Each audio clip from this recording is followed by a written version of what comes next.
Booktube. I'm Nelle, and I'm here without Scott because he's a duty head. Keep filming, we'll use that.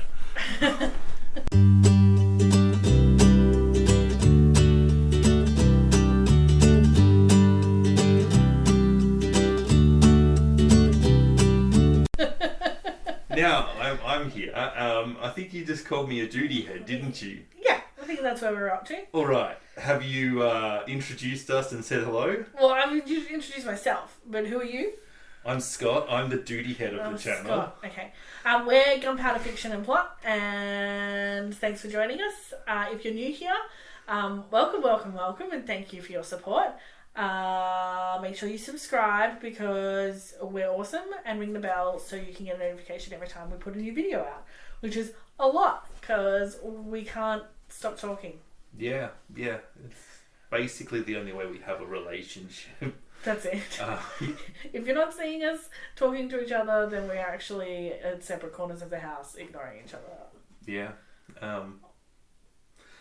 This is really depressing. Depressing really fast. What are we talking about today? So, this has been inspired. This has been mentioned by a few people, but most recently, I saw this mentioned by Sean the Book Maniac in one of his recent videos, where he said in January he was going to read Men because he was going to get them out of the way early on so that he can dedicate the other 11 months of the year to reading the real writers out there, because Sean prefers women. And I thought, wait, let me read. Sean prefers female writers.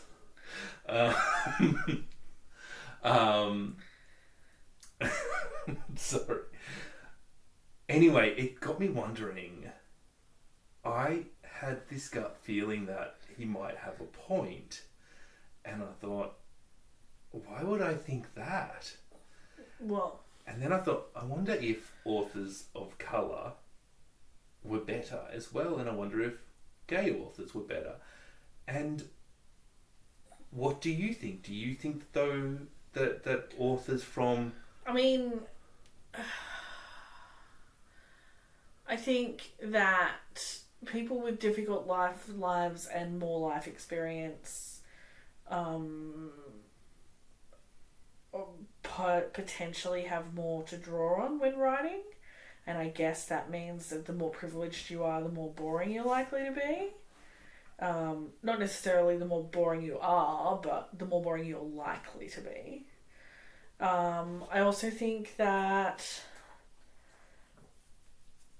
if you have more hurdles to success, then you're more likely to be a higher standard when you do succeed. So if less women are published, or if less people of colour are published, then maybe they've had to sum out more difficulties and therefore honed their craft a bit better. Yeah, I think I agree potentially with both of those things. But that's all theoretical. It is all theoretical. Also, we could say that within the publishing industries, there might be, for example, a larger bias towards male writers in the fantasy genre, but less bias in... the bias might be reversed in the romance genre, right? And that if you prefer one of those genres, it might seem like somebody is a better writer when they're not necessary. Like it's not. Yeah. Okay. But I basically think that what you're saying is true. If it's harder to be published as a woman, and plenty of women out there are using male non-diploms, why is that still happening? Yeah. Well, why doesn't it happen reverse? Why isn't Stephen King writing as Mary Smith? You know, like it doesn't happen. Yeah. Yeah. So I think that is definitely points out that it is harder to be published as a woman. It's harder to be published as a black person, as it is a white person, as a person of colour. And I don't have any stats to back that up, but I think that we can just accept that as true unless somebody points out that that is an assumption that's wrong. But yeah. Scientific method. Shortcuts 101. I'll put it in a peer review article so that people will peer review it and tell me if I'm wrong. That's my sort of scientific method, and that's why I didn't get published when I studied science. Funny that. Yeah. Yeah, but I think the publishing is harder. But I think the interesting thing is the first thing you said about if somebody has a harder life, and I think that what an author's job is, the primary job of an author is to empathize with the characters that they've created, and that people who can empathize are going to be better writers. And I generally think that those people are people who have had... Well, I generally think that, unfortunately, toxic masculine roles and behaviour sets disconnect men from their ability to empathise.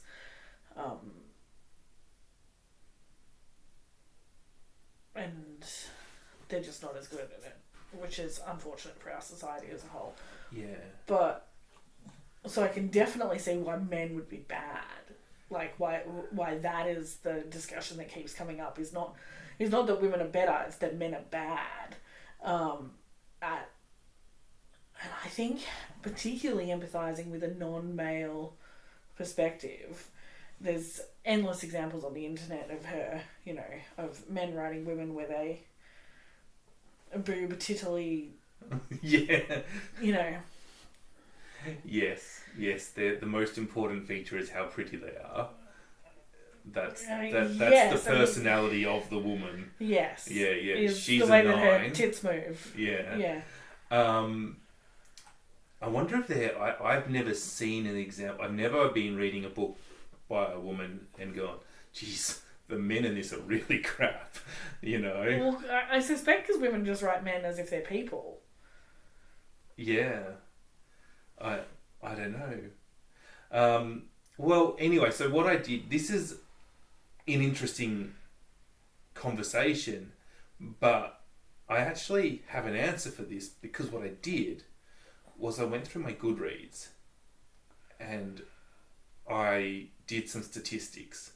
So... You did maths, the brain ouchie. I did some brain ouchie maths. So... Before I actually go in and reveal this, what I do want to say is, I want to say 2 things. Firstly, we're not saying that if you are a certain gender or a certain colour, that precludes you from being a better writer. No, this is about probability and likelihood and statistics. And the system, this is a measure of the system that we're living in, not a measure of the people. Yeah, I also think what it actually is saying is of the set of people already published, this is the quality produced in these subsets, not the potential for future quality at all. Exactly. So this is by no stretch a comment on anyone who isn't already published, and any comment on anyone who already is published is based on their star rating that Scott has given them. Yes. I think that me giving a star rating as a book, like that is not exactly the best measure. So I guess that's the other limitation of the experiment that we're doing here, as far as it being a fair judge. It all is based on you being the ultimate arbiter of what is good and what is bad in literature. It is. And that's obviously... It is also... limited. It's also biased by what books I pick. It's biased by... Yeah. Like, it's an incredibly biased study, right? Yeah. But it's an interesting beginning to the discussion. But it is an interesting beginning, because it determines whether I like women better than men. It actually doesn't, but it does a little bit. My mean star rating, my average star rating on Goodreads is a miserly 2.8. 2.833. 2.833, which means that I'm giving less than 3 stars out on average, which is very mean. Editing Scott here. So I had all these lovely stats, and I don't think that they're quite right. So, and Nelle wanted me to make a little spreadsheet that everybody can use to compare their stats. And as I built that, it became clear that I was using the wrong stats. So I wanted to talk about the comparison of the stats and what I've done. So if you are a stats nerd, I've used a Welch T test to determine the likelihood of... I've compared the data to each other, and I've used a Welch T test to determine the probability that one set of data is different or better than the other set of data.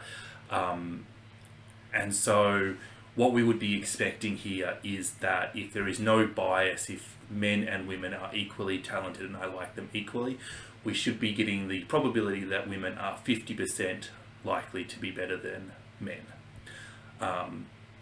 Also, I want to say that there is a spreadsheet available for this in our comments, in the show notes, in the description, whatever you want to call it.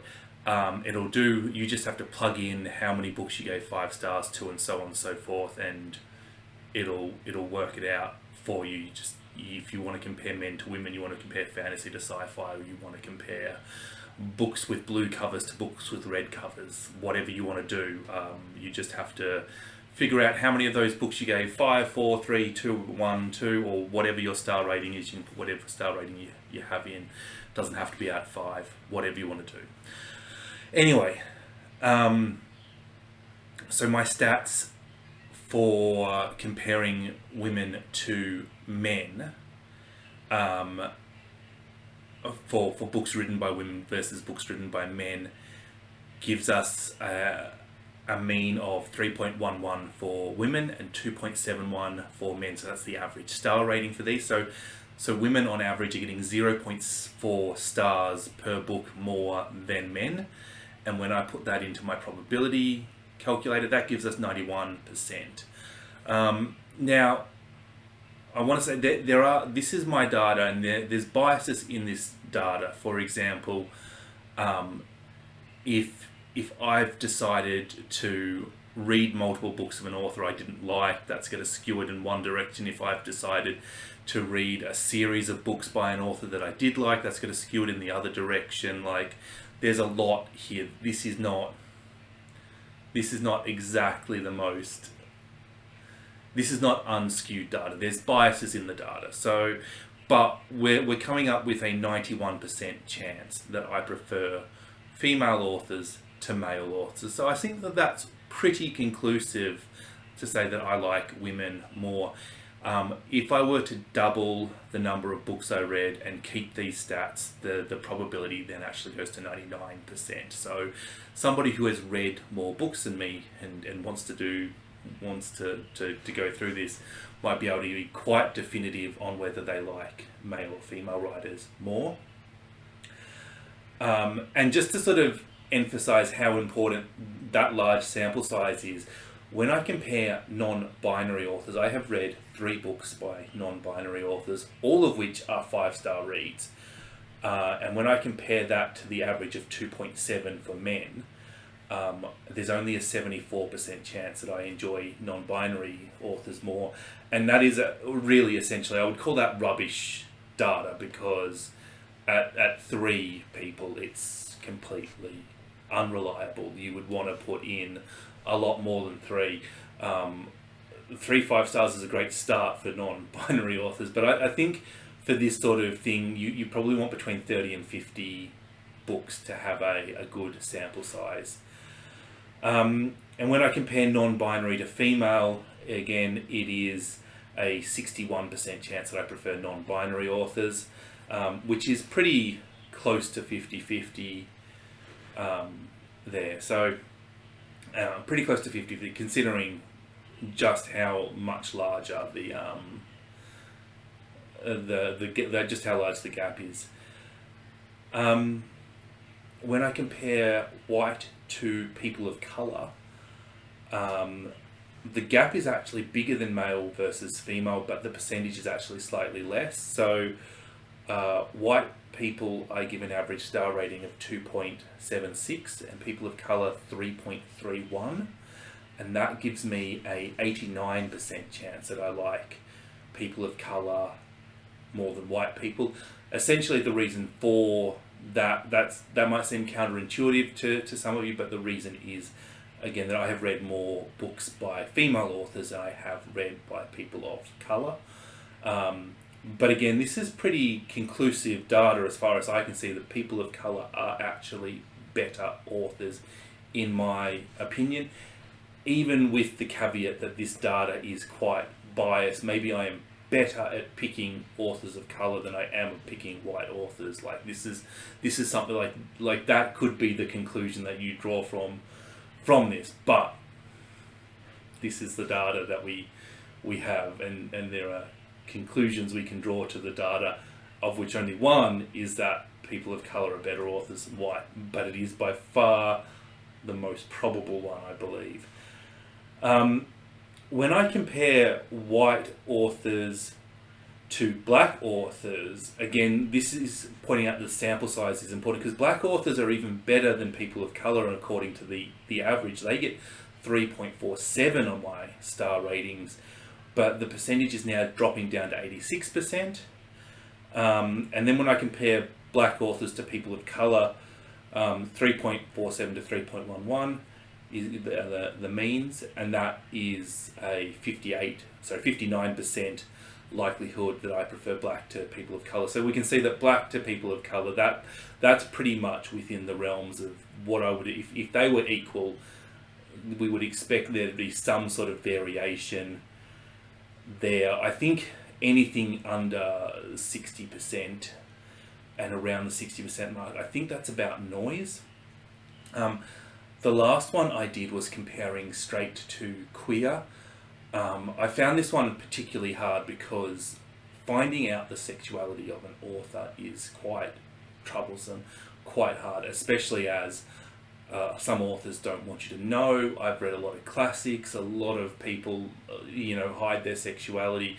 So there's that. And then by far the most common sexuality that I found when I searched for my authors was bisexual.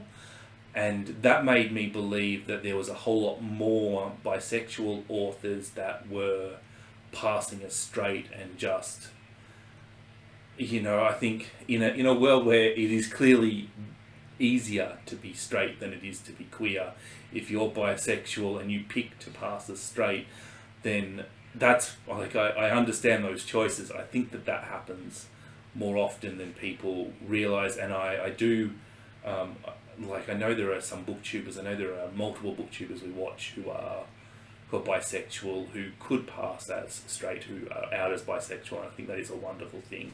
But going back to the stats here, I actually had a slightly higher average star rating for straight people, which goes against the theories that we spoke about at the start here, but it's not very comparable.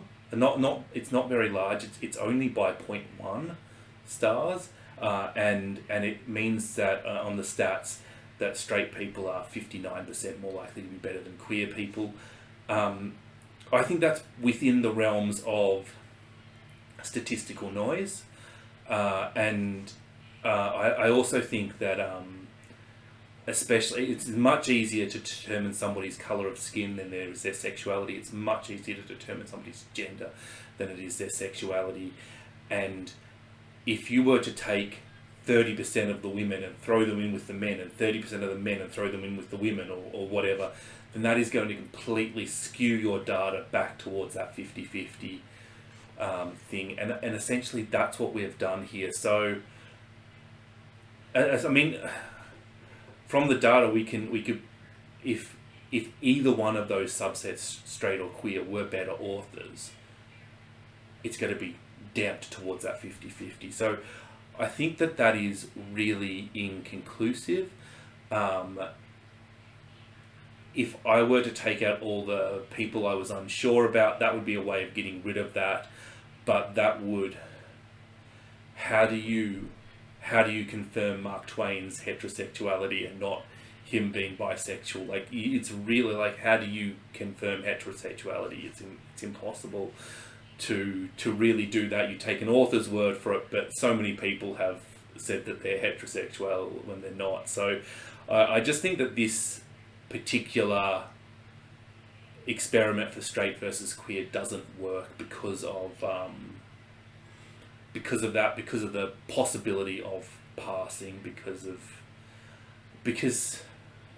the amount of people that change their sexuality and when they're 20 or whatever. Like, it's the like, you know, I just think there are so many social issues here that trying to disseminate whether straight or queer people are better authors is not going to come out of this. But interestingly, the results for male versus female and white versus person of colour or white versus black were very, very clear. You know, we're just under the 90% for most of them. Women were actually over the 90% mark. And I think that is incredibly good results. As a statistics nerd, I would like those percentages to be even higher, to be conclusive. But I think that at this range, like, this is not I think at this range that they're quite interesting stats, and I'd be really interested in if anybody has the time to go through their data on Goodreads or Storygraph or your own, like, if you keep a spreadsheet or a journal or something. Oh, geez, don't do it if you keep a journal, that'll just be painful. But if you keep your reading in some sort of electronic fashion and you can throw in the data into this spreadsheet, I'd be really interested to see what you have to say. Anyway, I'm going to send you back to the original video. Bye. I think that's it. That's everything. If you're new here and you've gotten to the end, please give us a subscribe. Also, say hello. Yeah, say hello. And if you're not new here, make sure you talk to us in the comments, because we miss you when you don't. And if you don't have the brain space to say anything, drop an emoji. Give us a smiley face that kind of looks like you. No? You just make it hard. I make it hard. Yeah. Give us a smiley face, the one that doesn't have any expression at all. Okay, I love you. Bye-bye.